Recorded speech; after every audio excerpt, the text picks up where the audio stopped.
What's up, everybody? It's Josh here with the ShowMeFootball.com post-game show for the Kansas City Chiefs. Your final score, Chiefs 35, Ravens 36, and I might actually seem pretty calm right now, which is strange considering this Chiefs team just got their butt whooped up and down the field. And we've got a lot to talk about tonight. I plan on having Connor on in a couple minutes to go over this game, and I know he's going to be pissed when he gets on. And then after he's on for a little bit, I'm going to have the Kingdom crew on with Lucas and Michael. They're going to be on here talking the game with me. But we already got a few of you in here in the comments, so if you got any comments or questions, let's go ahead and let's get it started. I'm going to share my screen here in a second, though, to get the stats up so we can go over the stats for this game. But obviously, horrible game for the Kansas City Chiefs. So many things went wrong, and the worst part about it is this is absolutely a team the Chiefs should have beat. There's just no excuses. The Chiefs should have beat them. Let me know if my internet's a little laggy, though. Sometimes it likes to do that. Anyway, though, I'm going to try to share my screen here in a second. Braden and Tino in the chat. I know you guys are making fun of us. All right, here we go. So I got my screen shared so you guys can look at the stats for this game. Oh no, it's just showing my window. Here, let's try that again. Is it showing it now? Maybe? No? Hold on. Let me fix this, guys. Sorry. Otherwise, I'll just read the stats to you. We'll just go with that. All right, so Chiefs 35, Ravens 36. Patrick Mahomes, 24 of 31, 343 yards, 3 TDs, 1 interception. He actually had a good game despite the interception. The problem is the interception was probably the biggest turning point in the game. After he threw that interception, the Ravens score, and the Chiefs defense was just not able to stop anybody at all. It was absolutely terrible to watch. Hoping to get Connor on here in a minute, though. Going to go over some of your guys' comments, though. Eddie Rose says, "Hey, Josh, this was a great game. How are you doing tonight besides the loss? Glad you asked. The loss directly affects me, though, so I'm doing pretty bad." Santino Lauer says, "I have a question. Why do the Chiefs suck so much?" Good question.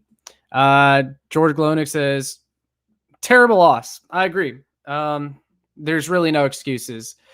This was a game for the Ravens in which Ronnie Stanley was out. Alejandro Villanueva, who was terrible against the Raiders, comes in and completely shuts down Chris Jones. What else happened in the game? No Marcus Peters. That Ravens secondary is completely depleted. Their entire running back room is depleted, and we still can't stop the run. This Ravens offensive line was beat to hell, and their running back room consists of Devontae Freeman and Latavius Murray. Did you guys know that Devontae Freeman had his longest run since 2017 against us? That's pathetic. The Ravens absolutely went off against us. We allowed 251 rushing yards and 230 passing yards for a total of 481 yards of offense. You're not going to win when you do that. And one of my biggest complaints with the way the Chiefs performed is that they could have fixed this. This offseason, what did we say was major needs? Defensive end, secondary, finding a replacement for Dan Sorensen.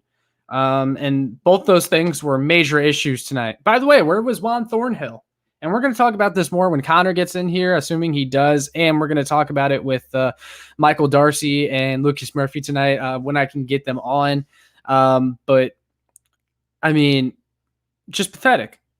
No effort whatsoever on defense to stop the run. And it's funny because each year it seems like we bring in these guys that are quote unquote good run defenders. I heard a lot about Jiron Reed, he's going to help the run defense. You still got Derek Nottie. He's one of the best run-stopping defensive tackles in football. You drafted Nick Bolton, who is a good run-stopping linebacker. Frank Clark is a good run defender. He's a dog. He brings that dog mentality to this defense. Run defense, still terrible. What's it going to take? And I'm close to saying that Steve Spagnuolo is on the hot seat. He's got to take some blame. Just pathetic what this defense looks like. Marlon says that Matthew Flagg was not a flag. Yep, I agree. The illegal contact, he barely grazed Marquise Brown. That was absolutely terrible. Shane Brown says the Chiefs need to draft Breece Hall because CEH is a bust and Brett Veach missed on him. Also, that run defense, I am lost for words. Completely agree. Also, CEH, I'm glad people are finally starting to come to my side. I have been on the opposite side of guys like CEH, for guys like Charvarius Ward, Frank Clark, and everyone was like, "Oh, you're being too hard on him and whatnot." And I'm sitting here going, "Are you kidding me? Like, Clyde is not special. I just have not seen it with Clyde, man. Where I'm not seeing it with Clyde. Looks like Connor is about to join here. We're gonna add him to the stream as soon as he gets ready. Here we go. All right, Connor. You're in the live stream now, so give us your initial thoughts on the game. Go ahead. Go off. We got a good crowd tonight so far, too. I think he might be working on his mic still. Either that or he's taking a really long pause before he absolutely goes off. What? All right. So we can hear you now. Before we couldn't hear you, so I wanted to ask you your initial thoughts on tonight's game. I know they're not good. So just go off, man. You have the floor. We got a nice crowd in here tonight. And look at the comments. Look at the comments. Clyde sucks. Clyde was a terrible pick. Clyde Edwards-Helaire is trash. Wow, Connor, it's almost like we've been saying this to people for how long? Josh, we are literally like the boys who cried wolf. Like, we have been like calling out the bums on this team, like Charvarius Ward, who was fucking terrible today. Clyde Edwards-Helaire, who sucked. Like, he was like mediocre to bad the entire game. And then he sold the game at the end. And like Frank Clark, he made one tackle for loss, and that's it. That is all the motherfucker did. But my biggest issue, I can sit here and bitch and moan about the defense all night long. The defense sucks. I expected the defense to suck. I'm just going to quickly say, all the Steve Spagnuolo hate, completely warranted. Steve Spagnuolo came here to do one thing, and that was beat Tom Brady, and he didn't do it. If you don't beat Tom Brady, which is your one job here, why are you here? If he beat Tom Brady and lost this game, say la vie. I don't care. But he didn't beat Brady, and he's not beating Lamar Jackson. So there is no point to keep him around. I wanted Rex Ryan back then, and that's who I still want. Go back to a 3-4 because a 4-3 defense is fucking stupid, and we can't get to the quarterback at all. I absolutely agree, because one of the main reasons we switched to a 4-3 is to help the run defense. Run defense, terrible. And the pass rush, we sacrificed the pass rush to help out the run defense, and now they're both bad. They suck. They're just fucking terrible. And we have bums like Frank Clark on employed getting $28 million and moving Chris Jones to defensive end. I know in the preseason we're like, oh yeah, maybe Chris Jones is good at every position. But no, he's not. He is not quick enough. He's a defensive tackle playing defensive end, and it's stupid. Maybe if we were a 3-4 defense and we put him at defensive end, that would work. But having him as an edge player, he is not anywhere built to be an edge player. Our edges are so fat and slow, it's so easy to run around them, and then unless their name is Nick Bolton, nobody past the defensive line can make a tackle. Heck, what am I saying? It's not even past the defensive line. Nobody not named Nick Bolton can make a tackle on this defense, and it is pathetic. And the only players worth a damn on this defense are Tyrann Mathieu, Nick Bolton, and on a good day, Chris Jones, who did nothing today. Connor, I was talking about this with the other podcasts that I do, the Kingdom Crew one, and they were telling me that they expect this defense to be, top 10 or so. And they're saying, fucking stupid. And I've already been very clear about that. I don't give a shit if they hear me say that. They are fucking stupid if they believe that this is a top 10 defense. I know and I agree, man. I agree 100%. They don't have the horses. Where are we getting top 10 defense from? And here's the thing. The pass defense would have to be edge setting, bruh. Did you see Frank Clark set that edge, bruh? He a dog, bruh. The pass defense would have to be historically good for this defense to be top 10, because guess what? You're getting nowhere near top 10 with the 32nd ranked run defense, and that's where they're at right now. They're by far the worst run defense in the league, and I was complaining about it before you got on, and that is the malpractice by Brett Veach basically this offseason. People said, oh, we're crying and, we have no idea what we're talking about. And we're being too hard on Brett Veach in the front office for not bringing in guys like Melvin Ingram, for not making signings like KJ Wright, not going after a defensive end, waiting until the 4th round to address defensive end, Joshua Kando. And that was the only, addition you made. And he was inactive tonight. And then, there were a couple other obvious ones that I'm not, thinking of at the moment. Quan Williams was another one that they brought in. We could have used any of those guys tonight. And I mean, defensive end is a need. It's a need. We cannot get pressure on the quarterback.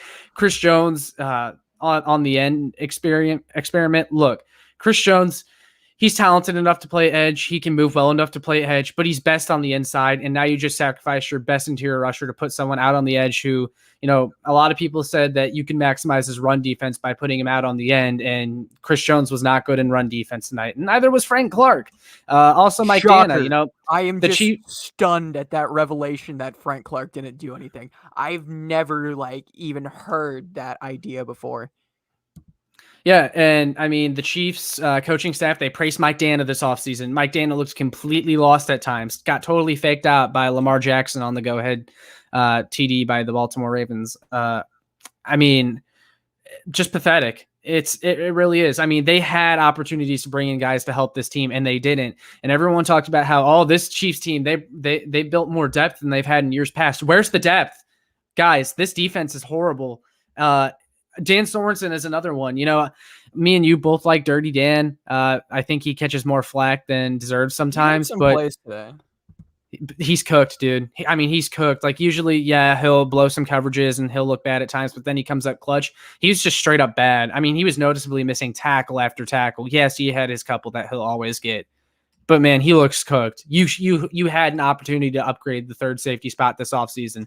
I was talking about it earlier too. Juan Thornhill, where the hell is Juan Thornhill at? And speaking of all that, I talked about how we should be worried about Juan Thornhill, that there's something this coaching staff isn't letting on about him as to why he's not playing. Everyone said, there's Andy Reid is just getting him looks. No, you don't just put a guy on third team at practice just to put him on third team. There's something wrong with Juan Thornhill, why he's not getting on the field. I don't know why it is, but Dan Sorensen's getting snaps over Juan Thornhill.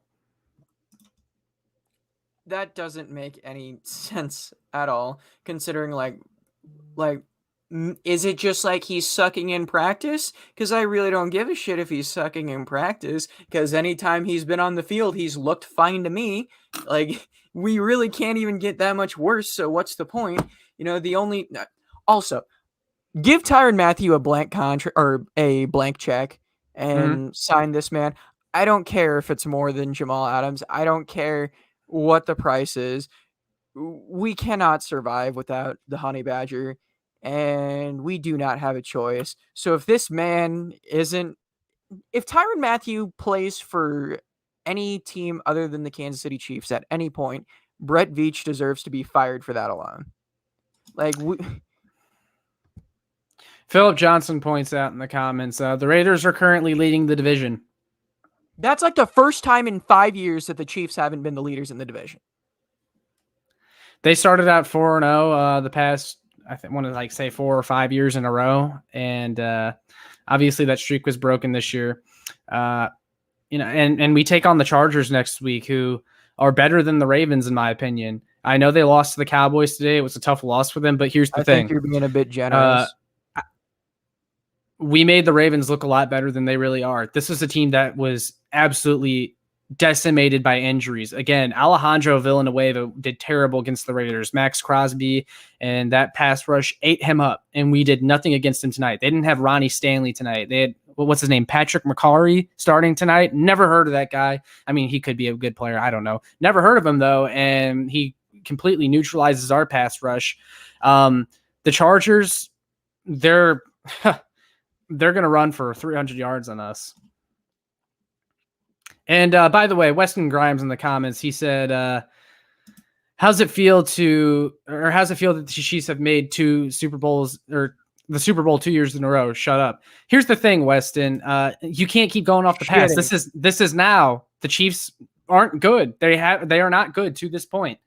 They're a team that's all offense and no defense, and you're asking the offense to be near perfect to win games, and that's not sustainable. That's where we're at right now. I know you're upset that there's any fan who would be dumb enough to brag about showing up to Super Bowl 55 just frankly astonishes me. Like, that is the most humiliating moment in franchise history, and I still see people walking around with Super Bowl 55 AFC champion gear, and it really pisses me off. Like, that was humiliating. And anybody who has like a t-shirt of Patrick Mahomes with that like parallel sidearm, I hate you. Anyone who has a Super Bowl 55 jersey, I hate you. Anyone who has an AFC Champions t-shirt, I hate you, because you are celebrating the lowest point in franchise history.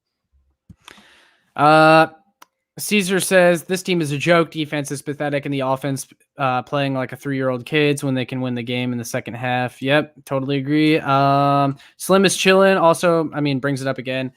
Should we be worried about CEH? Yes, and I have been since day one. I made the video about it this past week, and slowly but surely, Connor, again, me and you, we get to take a victory lap here, because CEH has been one of those guys that we've never been fans of, and people are finally starting to come to our side. Where's this guy's signature games? Last year, he had 3 games of 75 rushing yards or more. 2 of those games, one against the Texans, who had the worst run defense in the league. What's up, Arrowhead Live? I thought he was gonna run for 1 million yards, cuh. Yeah, where you at, cuh? Like, it's not where's the 1 million yards? Where is it? Yeah, and then the other game he ran for over 75 yards, the Buffalo Bills without Matt Milano. And then he ran for 79 yards against the Saints. But those were his signature games last year. And today he fumbles the game away. And I understand that there were other things in the game that led the Chiefs to, that situation, such as the Mahomes interception. But still, I mean, you had a chance to drive down the field and win there, and Clyde fumbles the game away. I mean, he's just been unimpressive. He's been bad. He hasn't been great. So, I mean, there's not much else you can say, Clyde Edwards-Helaire is like... Marlon Suddington says, trade CEH for a first-round pick. The thing is, CEH would never fetch a first-round pick in return. You wasted a first-round pick on him. That's the reality at this point. Zach says, I guess he's a Ravens fan. All you KC fanboys, take a seat. Lamar owns the Chiefs and the Ravens are better. Still not true, although we're the furthest thing from KC fanboys. No, I see Weston. I see it now. And people in the comments, it wasn't meant for me. It was for Tino and Braden, who are being dumb in the comments. Well, Kansas City Chiefs says F you Spags F. I'm effing mad. Damn it, Josh, let me talk. I doubt we get a 4th-round pick for CEH. Have to agree. Go ahead, Connor. Are you done? Yeah, I'm done.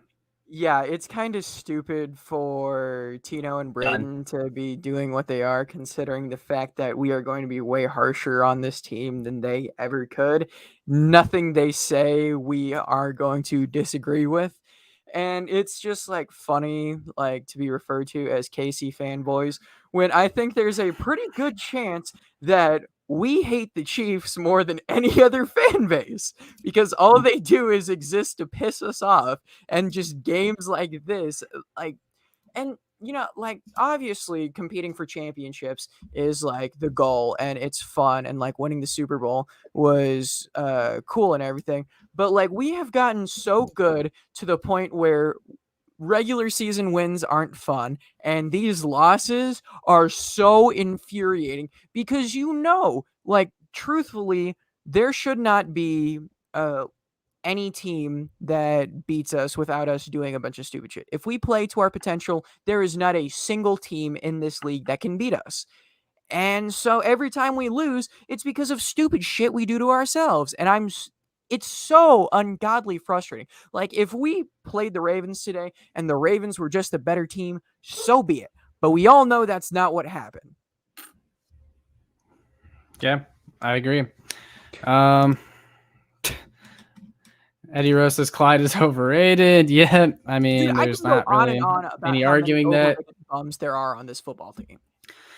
I mean, again, and it's going to be a lot of beating up on the same players, but like They Charvarius deserve it. Ward, he's not been good for 3 years now. People hold on to hope with him. Kent Swanson said it on Twitter as well last week. He's not been good, but people kind of cling on to this hope that Charvarius Ward is a good cornerback because he was a UDFA that made it onto the roster and played in a few games and had some good moments, but overall bad play.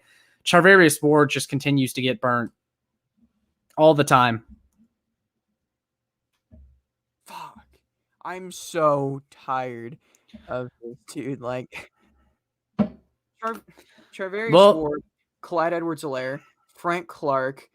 Let's just go down the list. Every single bum that we've called out and we've been right on. So there's those three. Who else? I'm going to go ahead and throw Jiron Reed onto that list now. Yeah, and you know, it's only 2 games in, but I got to agree with you. I mean, I was wrong on Jiron Reed. He's not done anything. I've been seeing him get put into the ground several times. Okay, go ahead and highlight Shane Brown's comment for a sec. Mm-hmm. Yeah. If Andy honestly believes that and he's not just trying to hype up his players, he needs to be fired and Bieniemy needs to take over. Because if you think that Clyde Edwards-Helaire is better than Brian Westbrook, like genuinely, you belong in a mental institution. Like, nothing about Clyde's game is, how do I say this, productive. Like, I tweeted today that the difference between O.J. Simpson and Clyde Edwards-Helaire Oh God, is O.J. Simpson was good at football. Get it? Because Clyde killed a guy and he sucks. Yes. Well, Connor, you got about a couple more minutes, and then I'm kicking you out. What? Yeah, God. We got to move on to the next people. Who? The Kingdom Crew. Motherfucker. Yeah, you're here to set the tone. You're here to set the edge until we calm down and get some real analysis in. You're here for the freak out. You're here for the freak out portion. Yes. The fantastic analysis saying this is going to be a top 10 defense because of my dog, Frank Clark, setting that edge. Isn't one of them a Frank Clark truther? No, none of us are Frank Clark truthers. Dog.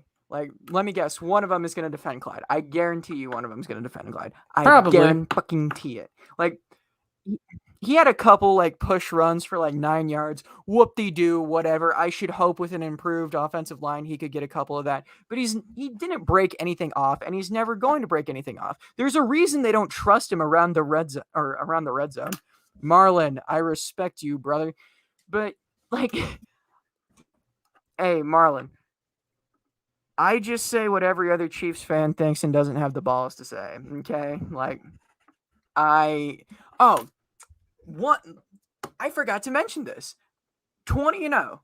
This, all I heard. This is your last thought. Suck my dick. 20-0. Oh, this team's going 20-0. This is the greatest group of humans ever assembled in the history of the sport. This is such a great team. Does it matter that we didn't address wide receiver, pass rusher, or really any of our needs outside of offensive line? No, we have Patrick Mahomes. Yeah, Patrick Mahomes can do everything by himself. And this is why that mentality is dangerous, because you end up with games like tonight. Because as everyone knows, football is an individual sport. That's why Tom Brady won 7 Super Bowls completely by himself. And that's why the Chiefs are going to win every game this year, because Patrick Mahomes is fantastic and he doesn't need any help, because football is an individual-based sport where defense doesn't fucking matter. Right. God, I hate this. All right, Connor. Have a good night. We'll see you back in the comments. Defense like Tom Brady. Like, that's just what separates Tom Brady from scrubs like Patrick Mahomes. I guarantee you, if Tom Brady was the starting quarterback for the Chiefs, that they would have stopped Lamar Jackson on that 4th and 1, and Tom Brady would have motivated Clyde to pick up his fumble and take it into the end zone because Tom Brady is just that much of a competitor. All right, Connor, have a good night. Fuck you. All right, so now we'll be waiting on the beat of KC and Michael Darcy here in a minute that are going to come on, and we're going to, now that we got our freak out portion of the show out of the way, I'm going to bring them in for, some more analysis and kind of their thoughts on tonight's game. And I'm going to go at them, guys. I'll be honest. Like, I feel like I was right about a lot of things that they were saying leading into this game or just leading into the season. And I'm going to give them some push, and we're going to see how they respond. But I'm excited for them to come on to talk about this game because, like I said, there's still a lot to talk about. But we're going to go over some more of your guys' comments as they start to join. Slim is chillin' says, it's an overreaction to say we suck, but the defense does suck. Yeah, I would definitely agree with that. But here's the thing. This defense, I think we can all agree, looks 2018 bad. It is 2018 bad. It could be worse at the moment. And that, again, that's not sustainable football. So it may only be the defense that sucks, but if the defense continues to suck how badly that they have, it's going to be a long season. That's the truth right now. I'm not saying the defense can't still get better, but that's just the reality. That's just the reality right now. 1 second, and then I'll answer some more of your guys' questions. I'm just lost on my screen right here. Shane Brown says Marlon Suttington. Yeah, 20-0 is delusional thought to begin with. Yep, pretty much. Shane Brown says Slim is chilling. Yes, the Chiefs defense is trash, and I don't know when they will get better. Daniel Guerrero says Frank Clark is overrated. Yep, pretty much agree. Michael's in the chat. He wants me to email him the link. I'll go ahead and do that real quick so we can get Michael Darcy from the Beat of KC in here. But while I'm doing that, why don't you guys go ahead and keep the comments coming. This might take a minute right here. Give me 1 second, Michael.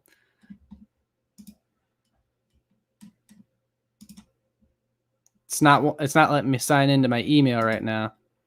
It wants me to verify myself.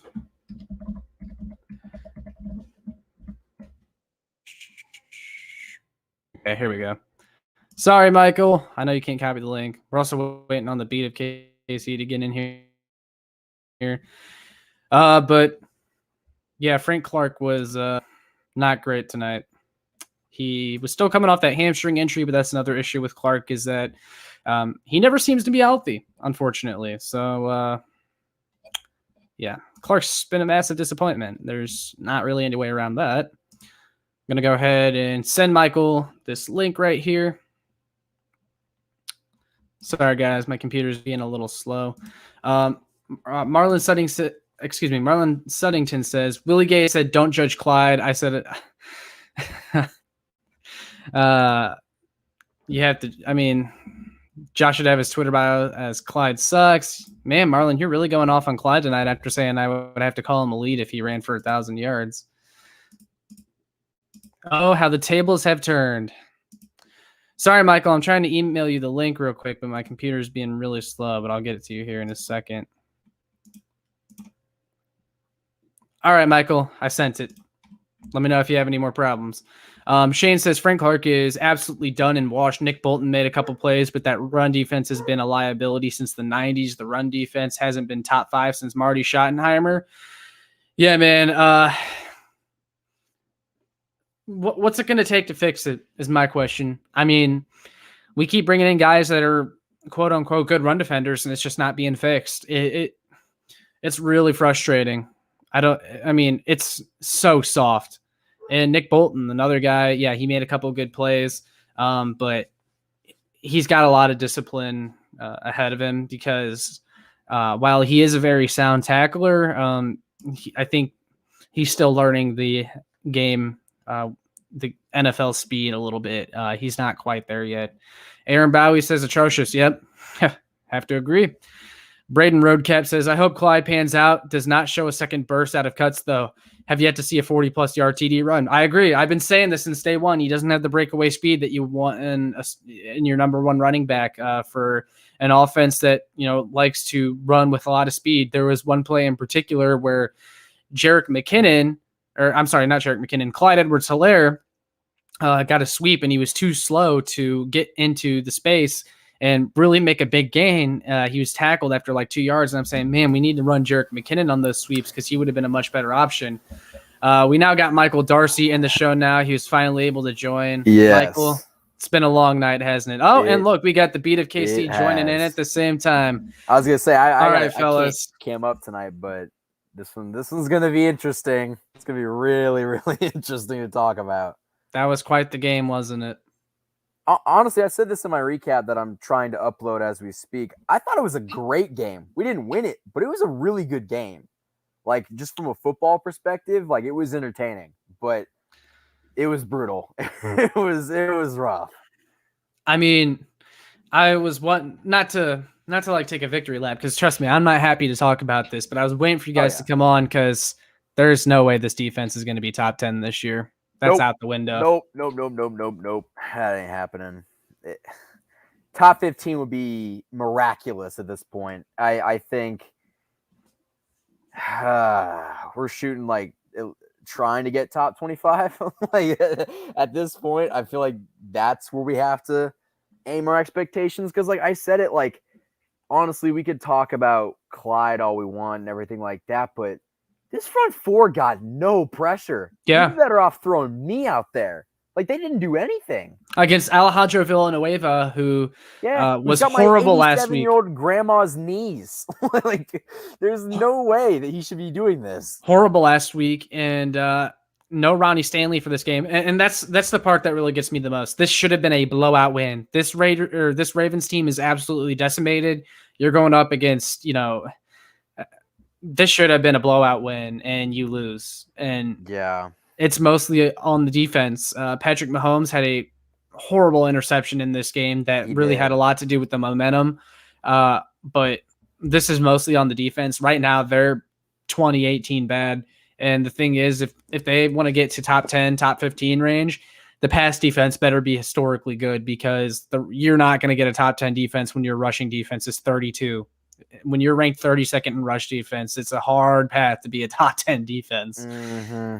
Yeah, the rush defense is the biggest problem. Like don't get me wrong, like I am disappointed with Clyde for sure, because I think that like you can't, not besides the fumble. Let's take the fumble out of it, even though that's a big thing. He still hasn't been impressive, like remotely. No, that's what I've been saying. That's why I made this video this past week. I'm saying, when are we gonna get the Clyde signature game or the signature moment where you say that's why the Chiefs drafted Clyde in the first round? We haven't seen it. And tonight, he fumbles the game away again. And I said it earlier, there were other reasons the Chiefs lost this game that, even led to that situation. Again, like the Mahomes interception, but Clyde Edwards-Helaire, I mean, he essentially fumbled the game away at the end there. He did. They would have kicked a field goal. You know what I was actually thinking about before he fumbled it? I was like, wouldn't it be something if Harrison Butker picked tonight of all nights to miss a field goal? Like I wouldn't have been surprised if that happened. And that's what I was afraid of too, because I was like, you need to go for the touchdown here. Yeah, I don't know why they wouldn't have. Lucas, you've been pretty quiet since you got in here, and I'm sure it's been a rough night for you too, bud. But you got any thoughts that really stand out about tonight's game? He might not even be mic'd up. Yeah, he might be doing some other things, but I don't even. That's all right, Lucas. Whenever you get your mic working or whenever you're ready to talk, just say something. Yeah, I'll let you have the floor. Anything else that stands out to you though? Let's see. I actually, the Chiefs put up 35 points. I didn't think the offense was that great. I think that there was just something off to it. I was gonna tweet this out. I feel like Mahomes had the quietest 300-yard, 3-touchdown performance of his career. Like he sure did. It just didn't materialize in anything. Well, one of the worst things about tonight is the third down efficiency. The Chiefs were 1 of 6. The fact that they even only had 6 attempts on third down, it just shows you that they weren't able to sustain drives tonight. Yeah, and the Ravens went on like 10 to 12-minute ones, or at least 8-minute ones. Like, Ravens just outplayed us tonight, like flat out. I They had more heart. They wanted it more. They wanted it more. They just did. The Chiefs defense looked so soft. I think Lucas, was that your mic working in the background? Are you ready to talk? Hopefully you guys can you hear me now? Yes, sir. Yep. There you go. Lucas, Hey, let's hear from you, man. I'm in terrible service, so I can't do my face, but That's okay. I think I'm gonna be the optimist here. I'm gonna be one that's I will agree that our defense is terrible, but guys, we do have to remember this is second game. So I think we can pump the brakes just a little bit, only because I think you got guys that like Willie Gay, who still has to come back. The Honey Badger is only back for his second game, and we're seeing what he's able to do. Am I saying that the run defense is just magically going to fix itself? No. But moving forward, the Baltimore Ravens, what are they known for? Running the football. Mm-hmm. With the Cleveland Browns, more or less, what are they known for? Running the football. And like Mitch Holt has said on the radio, these are probably two of the best in the AFC besides Tennessee to run the football. So, I'm kind of okay with it because I think the offense played well enough that we were driving in the very end to win the football game. We won this game except for the very end. So am I disappointed we lost? Yes. Do I think that there's some things that we need to improve on? Most definitely, because there's been zero pass rush. Yeah. And I think for me, that's the most concerning thing. I think run defense and pass rush is like 1A and 1B for me. But from a coverage standpoint, honestly, besides the Marquise Brown mix-up, bad. That was really, really bad. But I think outside of that, man, I think we had our fair share of pretty good play from a secondary. I don't think it was horrendous. I just think that when you don't apply pressure, and in this situation, I think for me, I don't know if we expected them not to run the football. Like, I'm just confused on that. I mean, they gashed us for 251. I mean, Lamar ran for like 100 plus and 2 rushing touchdowns. So for me, I think that's what's most disappointing. It's like we knew the game plan, we knew what they were going to do. I'm in agreement with you guys on the pass from Mahomes. I think even if he gets tackled there, because I don't believe it was a sack, and even if it was going to be a sack, he was going to be right at the line of scrimmage. So I think I do agree with you, Josh. I think that was a turning point. The momentum changed. Mm-hmm. And so, yeah, those are really kind of my thoughts. I'm going to be an optimist, guys. We have one of the greatest quarterbacks to play this game. We're going to have a tough one in-house next week, but I want to remain optimistic. This is only Chargers. This is only the second game of the year. And, it's probably good that we got this one out of the way. A tough loss. You could see it in the post games. Like Travis Kelce was not happy. Mahomes was kind of just flat. I mean, those guys that take it seriously, the whole team does. But those are the leaders. Those are the guys that you see. They were defeated. You could just see it. So, I'm glad you had the pre-show on though, Josh. Connor. That was good. I was listening to it. Boot and bring in the professionals. So, yep. Yeah, well, that's what I was like, well, I'll have him in to kind of get the freak out, portion out of the way, and then we can get down to, real talk. But Connor, if you're still listening, love you, bud. You do good stuff. Here's the thing, though. Why I'm going to push back on Lucas's optimism just a little bit, at least when it comes to the defense, is that this has been like the Chiefs' defense has been like worse than they were last year. They've been worse than they were in the second half of 2019. But, when you're looking at the last few years overall, this is the Chiefs' defense. Like, this is what it's been known for, is bad run defense. And, bend don't break, even though they do break a lot. We need to start seeing some improvement. And I get the Ravens are known as a rushing team, but here's the thing. Their offensive line is beat up. Tyson Williams is their lead running back. Latavius Murray has been on the team for 2 weeks. Devontae Freeman just signed with this team, and they all killed us, all of them. Yeah. Devontae Freeman had his longest run since 2017 against this run defense. It's bad, bad, bad. run defense. It's bad defense overall. The pass defense wasn't good tonight either. The Ravens still passed for 230 yards, which seems pedestrian, but they didn't have to pass for much more than that. Yeah, Lamar Marquise got Brown 100? How many did he get? Yeah.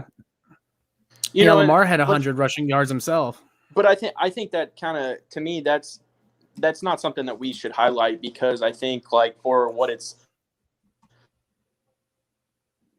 worth is we understand, like, I mean, the gaping hole is the run defense. And I think for the most part, like, we saw Rashad Fenton get out there. We saw some transitional guys get out there, like Mike Hughes was playing quite a bit. And, I think for the most part, outside of, like, why Juan Thornhill wasn't out there in some key situations. That's bad. That's bad. Those are we ready to admit there's something wrong with him?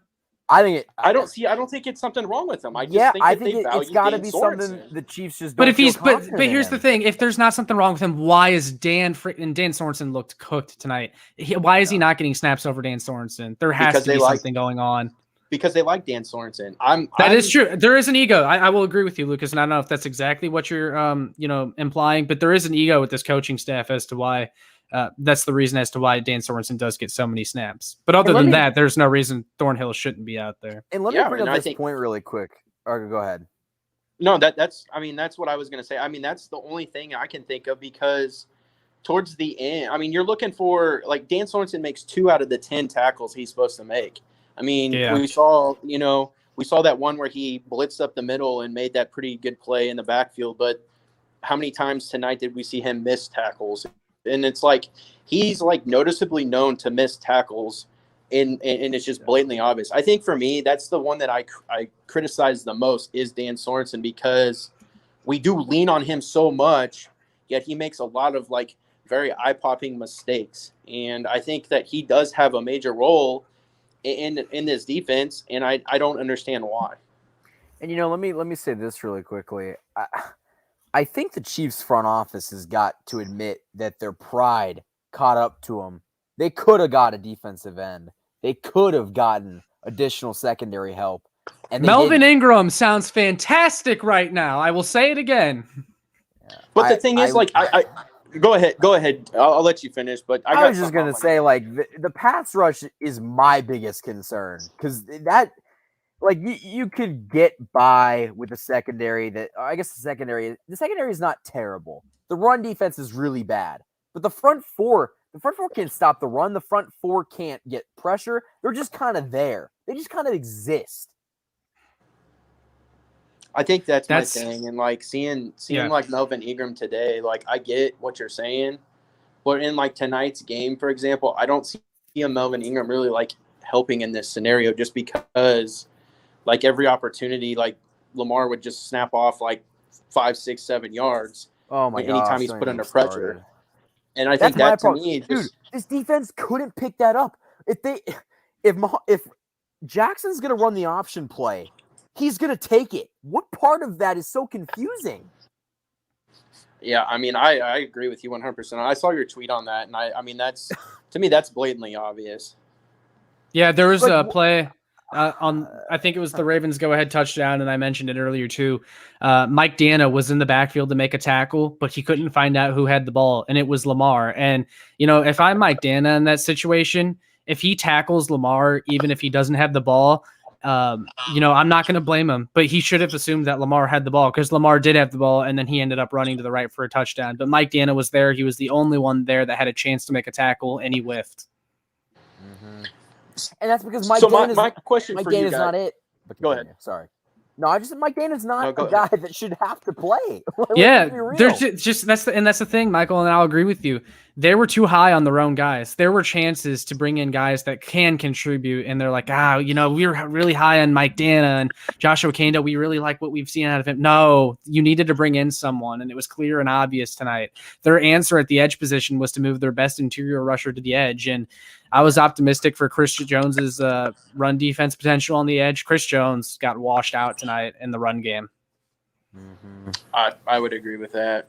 I think that, but I think the biggest thing we have to understand too is, like, in the grand scheme of things, we're trying to build longevity, and, like, you want to also be able to pay your guys that you need to keep around, like the Honey Badger, and, like, I mean, Melvin Ingram, obviously we saw what he ended up taking, but we don't know what the initial offer was. And that could be said for a lot of guys. Like, you know, they have a certain window that they're trying to meet, because we do have to pay, if we're wanting to keep Orlando Brown, we have to, you know, pay the Honey Badger. And like a lot of these other guys are going to have to get paid. And, you know, I get why they're trying to attempt what they're doing, but I think it's, you know, it's starting to get exposed, at least from the run defensive standpoint. Like, you know, and I'm not trying to attack Missouri right here, but I thought that this was what Nick Bolton was like supposed to be great in, was like. I thought Nick Bolton did all right play. though. Nick Bolton wasn't the problem. Nick Bolton. Here's the thing with Nick Bolton. He has good tackling for him. He's already looking like one of the most solid tacklers on this defense, but Yes.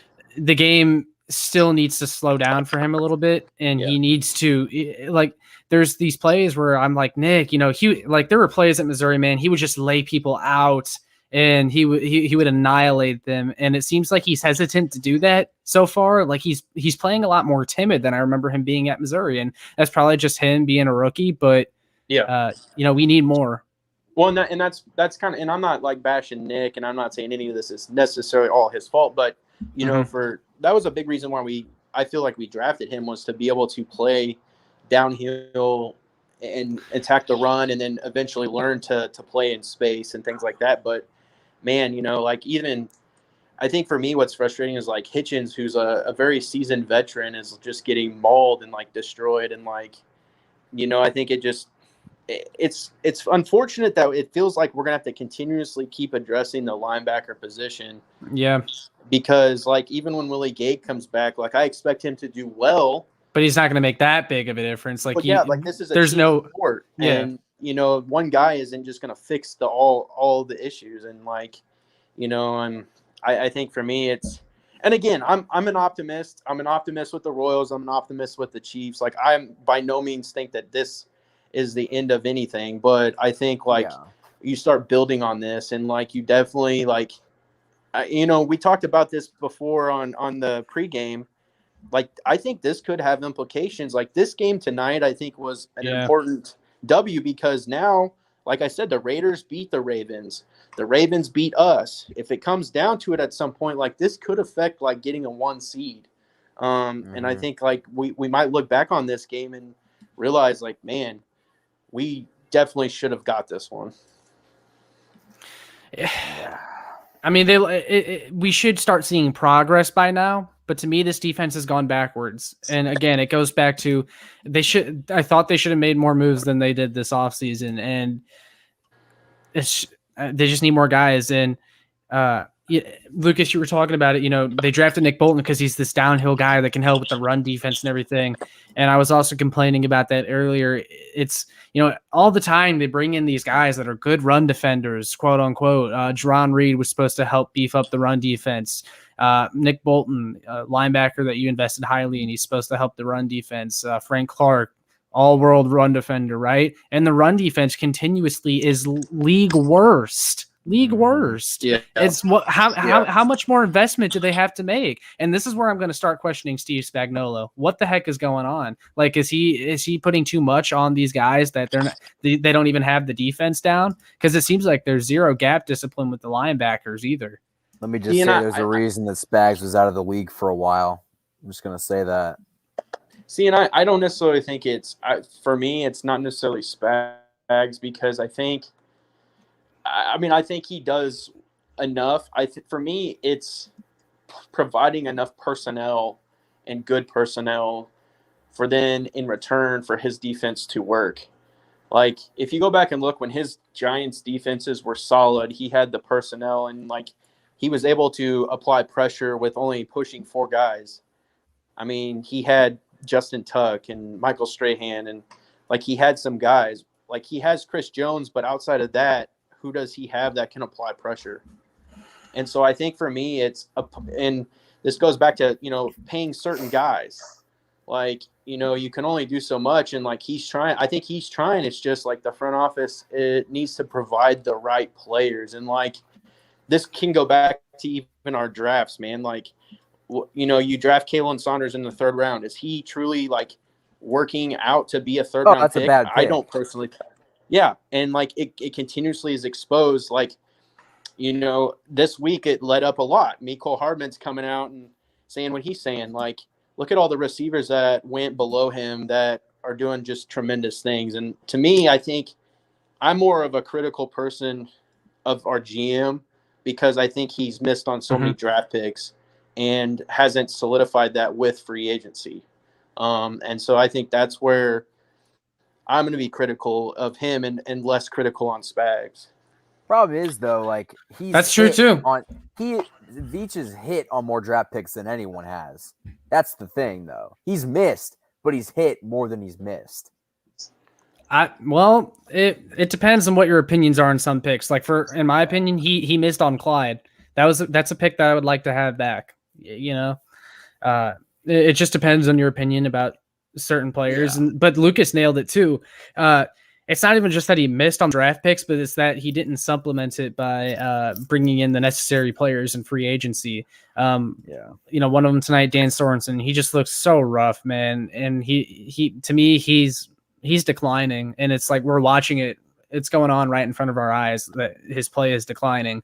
And the free agent safety market this year was definitely one that I wanted the Chiefs to get in on. They could have upgraded their third safety spot, and they just didn't. They brought back the same guys that they're comfortable with. And Ben they didn't Neiman, even play Juan Thornhill. Ben Neiman, Dan Sorensen, and then even go back to the Brett Veach drafts. Like Juan Thornhill, this is a guy that's in his third year now, and he's playing like 20% of the snaps. Like if that's going to be the case for the rest of however long, then that's a bad pick. But here's my example too for you guys. And like I watched enough of the Raiders play today, and I'm very after talking to you guys know I love the linebacker position. Yeah. And the Raiders did good with theirs. Yeah, because they go out and they trade for a Denzel Perryman who didn't cost a whole lot and is just a mauler, an absolute freak. And then they go out and trade, sign KJ Wright. And I'm not, there for a long time, we always heard the rumor that KJ only wanted to go back to Seattle. I mean, those guys did not cost the Raiders anything. And both those guys are well above, Ben Neiman. I would say that for, oh my God, for the position, I think he's better than, for now, he's better than a Nick Bolton, only because Nick is still learning to play this game at this speed, like you said. I think in the long term, I think Bolton's going to be fine. But I'm not. For now, Bolton's been a bright spot on this D. Yeah, but that's the problem, and that's what I'm trying. That's the problem. Michael's he shouldn't be the bright spot because he's a rookie. Like you got to build these guys up, and I'm not saying that they can't do that, but you got to work them into where they become and learn. Like he shouldn't be that guy. Like the Honey Badger killed tonight, and he did. It goes unnoticed because we gave up 251 rushing yards and 100 and something to a quarterback. Yeah. So we're gonna have to see how this team responds, because if they respond by letting Austin Eckler torch them, we're gonna have a problem. We're gonna have a big problem. If they lose 2 in a row and the next one's if they do lose the Chargers, it's gonna remind me of that stretch last year, or not last year, early 2019, where they lost those 2 in a row to the Colts and Texans because the run defense was so bad. But the thing is, at that point in time, they had the injury excuse. The only player you're missing right now is Willie Gay. Like that's the only player you're truly missing. So they don't have the injury excuse this time. Like they just have to be better. Another thing. I think go ahead. Yeah, go ahead. No, it's okay. I'll let you finish. I was just gonna say, and what's so difficult about the NFL, it's so different than Major League Baseball, where a lot of guys can be traded and be plugged in immediately, and because there's not plays to memorize, or you just go out there and do your job.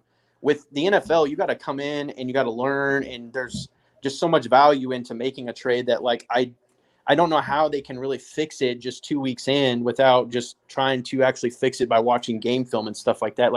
I don't see them Chiefs making a dramatic move or going out and doing something that's just going to be so revolutionary that changes this defense. And I think as Chiefs fans, we have to kind of, accept that and hope that this defense gets better.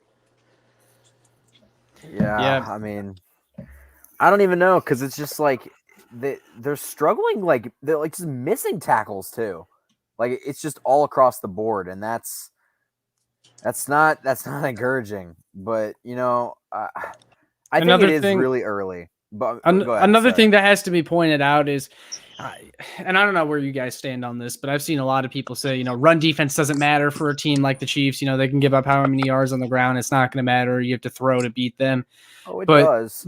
But tonight, it did matter. It mattered because guess what? The Ravens ran 68 total plays on offense. The Chiefs only 49. Time of possession, the Ravens outweighed the time of possession battle by about 11, 12 minutes. That's why they lost. I mean, even then, though, my mindset with the Chiefs, and it's been like this forever, it's that you've got to play your best game, and the Chiefs have to make a mistake.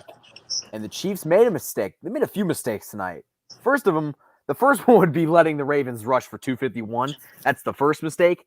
But also, I mean, if Clyde doesn't fumble this ball, we're not having these conversations. But, I think that this game almost reminds me of like that game a couple years ago where I think it was the Texans who ran all over us. I can't remember who it was. Texans. Well, the Colts did too, but Texans and Carlos Hyde, who we actually traded to them for Martinez Rankin. Carlos Hyde ran for like 120 yards in that game. It's just like they need. If anything, I hope this loss, like they've got to get back on track. Like everyone on this team is better than this. Well, the nice thing is, anytime the Chiefs lose, it's a wake up call. It's a punch in the mouth, and I want that for this team because I know they're so much better. They can be so much better than this. Well, at least I hope so.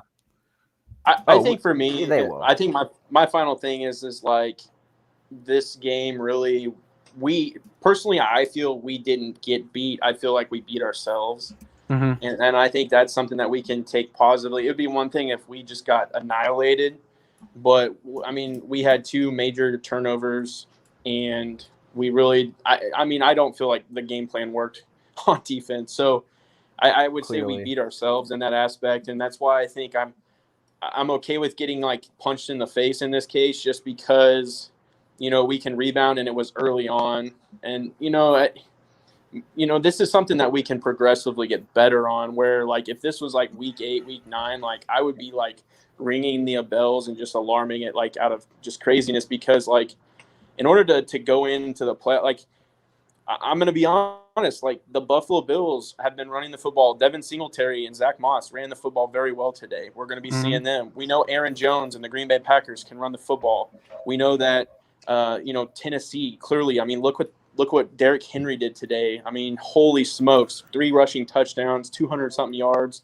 Like, those guys exist out there, and, you're going to be playing them. Like the Raiders, Josh Jacobs, like he diced up this Ravens defense on the ground. And so, those running guys are going to be out there. You just have to get better and learn, and hopefully that we can do that. But I'm going to remain optimistic, guys. I mean, we're coming off 2 Super Bowls. We have the greatest quarterback, in my opinion, and one of the best coaches of all time. So we'll be all right. That's true, but I feel like they haven't really adjusted. I came into the season thinking that this could be the best Chiefs team we've seen, and it hasn't. Like I don't get, like, how did you get worse on defense? That's the question. How did you get worse? Besides, like, who did you lose in free? Like, it's not like they didn't add a ton of people, but they also didn't lose a staggering amount of people.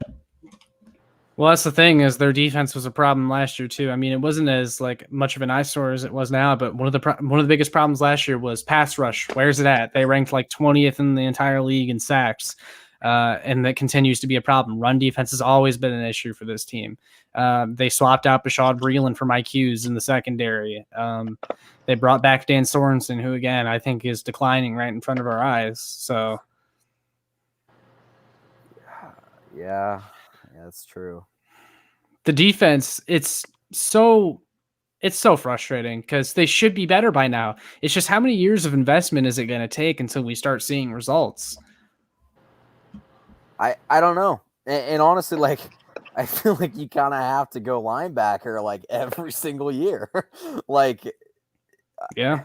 But the problem isn't even okay. The linebackers are for sure a problem, but it's the pass rush. Like, I feel like with Gay comes back, like he's gonna add an element. Like he's gonna start, like he adds the athleticism and he adds the flying around, making plays aspect. And I think his role is gonna get bigger. But like the pass rush, what you see is what you get.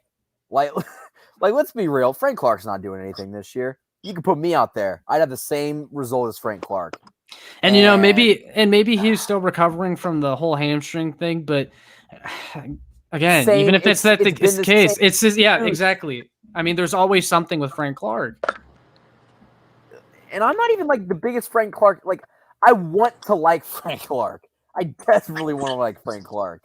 But it's just like when you're paying someone all of this money and they can't even get to the quarterback, let alone touch him. That's what's frustrating. But I can't even pick on Frank Clark because no one else is doing it. Like no one on this defensive line is doing it. I think that's the most important thing is like, yeah, we could criticize Frank, but I mean it's not there's not anybody that's just standing out that is just, I mean, Chris Jones, you know, he did well against Cleveland towards the end, but even up to that point, Chris wasn't like forcing just extreme pressure. And then, you know, he was just nowhere to be found realistically, like tonight. And they even said that on the post game on, you know, the radio, like Chris was basically eliminated tonight. And I think that sucks because it's like you paid a guy in Frank Clark to kind of coexist with Chris Jones, and it's almost like Chris Jones is who he is, and Frank's like his shadow that's just dragging behind. And, you know, unfortunately, it is what it is. And I think, like, you know, that's going to go down on Veach's resume as one that he definitely did not do well on, and he'll just have to learn from it and move forward. And, you know, hopefully they can fix that issue because you're going to need it. I mean, in the grand scheme of things, look how many people pass versus run in this league. I mean, the passing game is just there. And so to me, I think pass defense and getting to the quarterback in a rush fashion is way more important. And we just can't seem to do that either. Yeah. I mean, I feel bad for Chris Jones because I see people turn on him all the time, and especially for games like tonight where he doesn't have a sack. But he's the only one. I tweeted it out. You can't get mad at Chris Jones. He's the only one. And you mentioned it, Lucas, with Frank Clark. Like, he's just in his shadow and he's not doing anything, and that doesn't help him. If you go back to 2018 when Chris Jones had 15 sacks, look, the Chiefs had the best edge pressure rate from that position than they've had in these past 3 years. And that was with D Ford and Justin Houston. Since those guys have left, Chris Jones and his pressure rate and his sack numbers way down, just a decline every year. I mean, obviously he's still, you know, gotten decent sack numbers. He's still Chris Jones, but this is not Chris Jones's fault. No, and I think a perfect example of like mistakes is why did we re-sign Alex Okafor? Yeah. Like what has he done to favoritism? Preserve? Yeah, I mean that's what it is, and you know, Michael, you may relate to this a little bit more than Josh can, just because Josh, obviously, I don't know how much of a diehard Royals fan you are, because you know you're a Cardinals guy, but it's almost like a Dayton Moore. Sort of. I make a podcast on it, but that's only to make fun of them. Good. But this is kind of like a Dayton Moore vibe, where like we're going out and getting those guys that have been with the organization and like once did something, and like I feel like that's kind of what the Okafor, like Dan Sorensen thing is like, yeah, we'll give them a hometown discount, they know our stuff, we'll bring them back, and it's like, but is that really like what we need? And I don't think that's the answer. Like, you know, I was okay with the Taco Charlton cut, but does he provide something more than Alex Okafor? I wouldn't be surprised if Taco Charlton gets a phone call here. I would not be remotely surprised. You know, Michael, that's a really good point. That's a really good point. And you're totally right, Lucas. Like, what is why did Alex Okafor? That was always a desperation signing to me because they voided the last year of his contract originally. Like, they told him, hey, thanks for your time in Kansas City, but we don't want you anymore. They voided his contract. He was already getting paid dirt cheap. And then they bring him back. And to me, that was a desperate look because you're crawling back to a guy that you originally said you didn't want anymore because you basically missed on everyone else. Well, and I think he's a perfect example of like Emmanuel Ogbah. Like, Emmanuel Ogbah gets released or got dumped from the Chiefs. He just didn't let him go. Yeah, he just didn't get re-signed is what it is. Yeah, and he was like top 10 in sacks last year for the Dolphins. Yeah. And I mean, that right there, and again, to me, that comes back to evaluation and knowing what players are capable of doing what. Like Spags' job is to go out there and coach and put the players in the right positions and do things like that. It's Brett Veach's job to provide that talent, and I just don't think that is quite there. And that's like my biggest criticism. And that's my biggest problem is the fact that I just don't feel like we're getting great guys for like great value. Like I do agree, like Melvin Ingram should have been on this team, but then we shouldn't have had Alex Okafor. Yeah. So I mean, you can play this or that, but it's like, if you really wanted a guy because you know what he is capable of doing, go get him, and then don't sign guys like Alex Okafor just because he's a guy. Right. Yeah, because was Alex Okafor really any good? Sorry to cut you off. Was he really any good? He had the 5 sacks the 1 year in 2019, and then he tore his pec against the Broncos late in the year, and he actually looked good. Since then, it's just been downhill. So, and like the final thing too, I'm gonna say on the defense, like from the rush too, is like I just don't think you can write guys off like Mike Dana or like Wharton yet, because I mean those guys were drafted in hopes that they would become something. We got to remember that too. Like we didn't draft them to make instant impacts. Right. And like I feel like Mike Dana, like Kando's another perfect example. Like Kando was drafted to work into something. He wasn't drafted to make that immediate like Josh Allen, picked like the Jacksonville Jaguars or the slew of guys that were taken in the first round to make that immediate impact. Like they were drafted to work their way into this organization. The problem is Mike Dana is a 5th round draft pick. Like correct. He was not sought out by anyone else. Like correct. That was a pick because all right, we think you've got potential. We're gonna take you. He was pushed into the role as a starter. I get that, but the problem is, realistically, he should be your 4th or 5th pass rusher. Yeah, on a good team, that's what he is, and they're asking him to do way more than, quite frankly, he's capable of. And it's one of my biggest criticisms of Reed, Veach, in the front office, the organization, the past several years is they don't make the obvious moves that they should make. They bet on in-house guys a lot. I thought they should have made. I mean, obviously, it ended up working out in 2019. They got things figured out enough to win the Super Bowl. But halfway through that year, I mean, that defense was terrible. And the trade deadline came up, and we were discussing guys like, go trade for whoever, or go get Geno Atkins from the Bengals. They're doing bad. Just give up like a 3rd round pick and go get him. And they didn't do it. And I'm sitting here going, why? Your defense is terrible. Now, again, obviously it worked out, but that defense still, I mean, they had ways to go, and they still have ways to go now, which goes with my point. But here's like another thing too, is like we missed out on guys like Carlos Dunlap, who could have easily been added to this Chiefs defense and probably have not had sacrificed a whole lot. And a Melvin Ingram, later on, we find out, he doesn't, what was it, $6 million? $4 million. $4 million. So, those are the types of guys that, I would have loved to have Carlos Dunlap here. I mean, he went and just killed it in Seattle when he got traded there. And I think those are the types of moves. Like, I get where Veach is like hesitant on some just because they've had injury history or some situations, but man, the life he would have brought to this defense, and that just, like you guys said, Mike Dana was brought in to play, but to be more of like a role guy. I mean, if he was that freakishly good, he wouldn't have been drafted in the 5th round. That's to me is like where this is becoming more of a concern, and it always will feed back to me like, can Brett Veach continue to be successful by missing on draft picks and then not solidifying it with free agents? Yeah, his hit rate has to be better in the draft. It just does. And I know we were all really excited. We were all really high on his 2021 draft coming off of it because everyone wants to love their draft. But realistically, looking at it now, Nick Bolton, I love Nick Bolton. He's going to take time to learn the defense, though. Creed Humphrey is really the only, Trey Smith, too, because he was that late round snag. They got lucky getting him. But those are the two, those are the only two, instant impact guys helping out. let's be real at this point. Noah Gray isn't getting any more than 20 catches this year. Cornell Powell is not going to be on the team this year. Joshua Kando is going to be inactive most weeks. And you just have to be better than that. I'm not saying he has to get a L'Jarius Sneed with every single pick, but I had it pulled up in front of me a minute ago.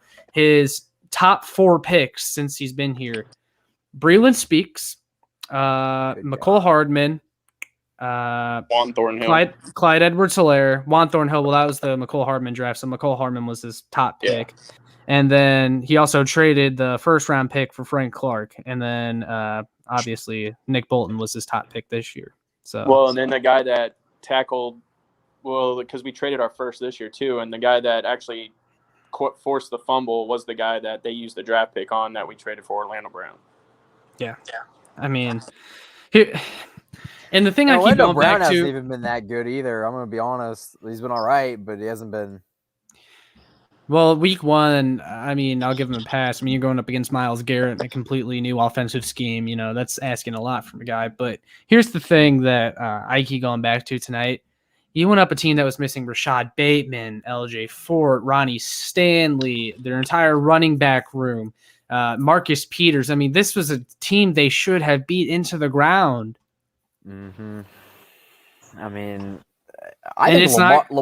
Lamar played some hero ball tonight. He put the team on his back. Yeah, and it's not getting any easier next week. It will not get any easier next week going up against the Los Angeles Chargers. I mean, Justin Herbert, he's a baller. We saw it. I know they had a devastating loss to the Cowboys earlier today, but man,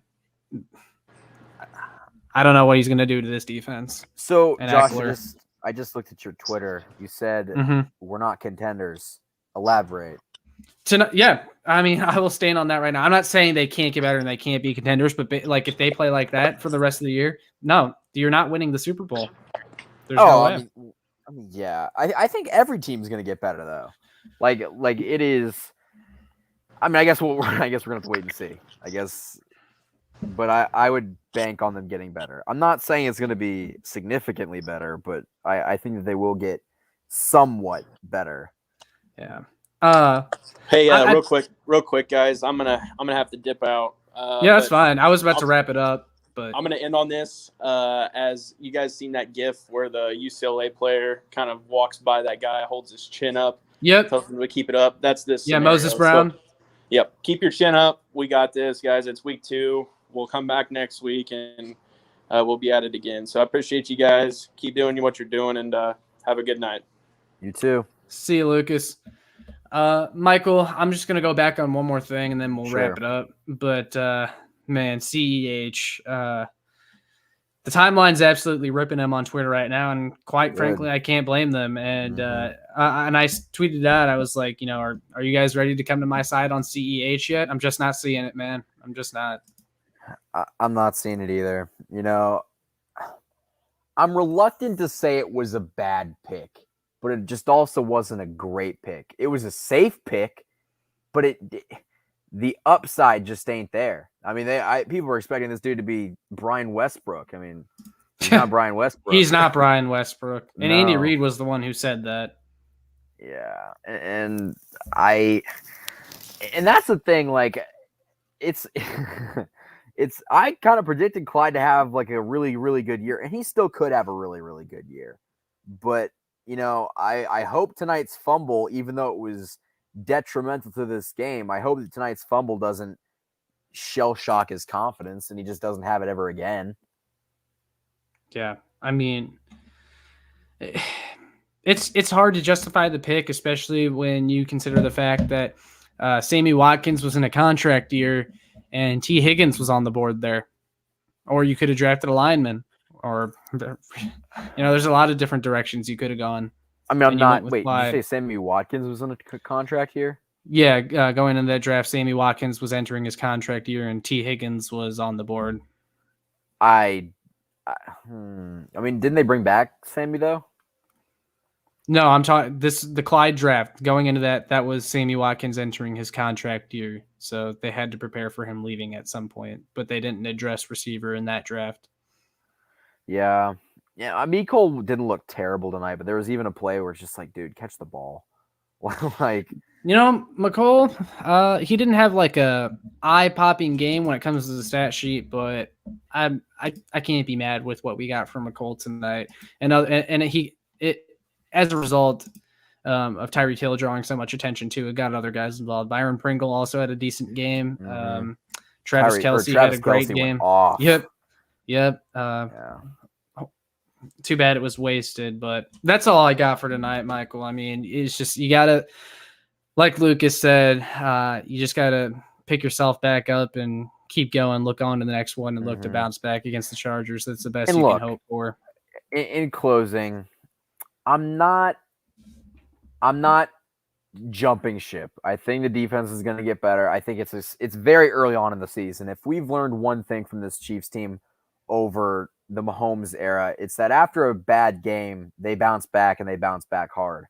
And I also think that I would rather find out, and I would rather get this defense sorted out sooner rather than later, because we're going to need them to step up in the later parts of the season. And I think that, the offense was all right tonight. They put up 35 points, but there was still some plays where they could have executed at a higher level. But, I think it was pretty clear the Baltimore Ravens wanted this game more. I mean, I said it on Twitter.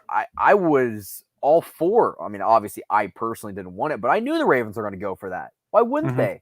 If you want to win the game, John Harbaugh's calling card was we're going to be aggressive. We're going to go for this. They went for two. I think twice, maybe three times. Like they were an aggressive team that wanted to win this game. And the Chiefs just played like at times they really didn't. And I hope defensively they figure it out, but we're just going to have to wait and see. But it'll be an interesting week for sure. Yep, going to be a lot of discipline going on at practice, I imagine. Oh, yeah. Tomorrow's going to be a rough day, but they deserve it. Yep, definitely. That's all I got to say, though. So those of you that are still watching, make sure you like, share, and subscribe so more fans can find this. And for those of you that are even watching after the fact, do the same thing. But that's all I got. And I'll see you guys some other time this week, assuming we get back together and talk about the Chiefs. So, yep. See you all later. Peace. Peace.